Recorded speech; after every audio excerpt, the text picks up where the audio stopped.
Hey there YouTube, and welcome to another episode of Book Club. And today on Book Club, I'll be reviewing Pedagogy of the Oppressed by Paulo Freire. Freire was an educator and philosopher from Brazil, and in the 1950s and 60s, Brazil had a literacy requirement in order to vote.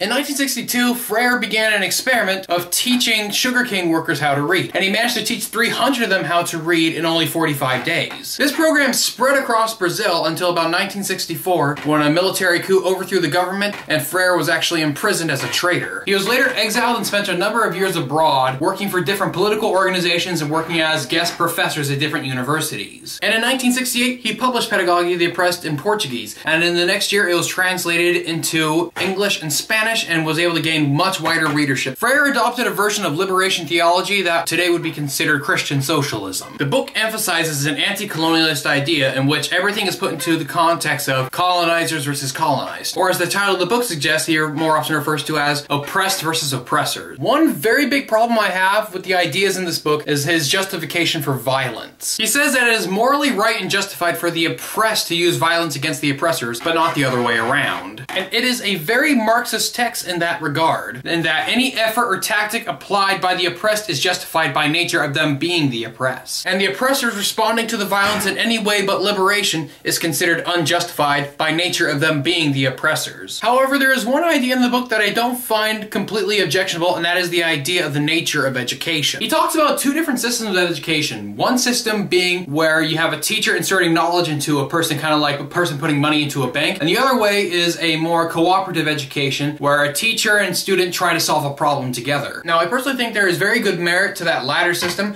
but I think that the latter system works best if you already have a working knowledge of the problem you're trying to solve. For example, I couldn't program a computer if my life depended on it. And if I were to work on that kind of project with an instructor, the instructor would either do all the work, or at best I would be a glorified wrench with me doing exactly what the instructor tells me to do. However, if I had some kind of working knowledge of computers, I would be able to contribute a whole lot more to solving this problem. This is a very Marxist work because it emphasizes the Marxist idea of dialectics. The idea that progress is only made through conflict, whether that be intellectual, material, or physical. Ultimately, this book is an interesting read, and I would recommend it if you want a crash course in left-wing educational thought. Next time on Book Club, I'll be reviewing The Lays of Bellerophon by J.R.R. Tolkien, which will then be followed by My Inventions and Other Writings by Nikola Tesla. I will then be reviewing A Dance with Dragons by George R.R. Martin, and then I'll be reviewing Currency Wars by James Rickards. Keep reading and have a great day.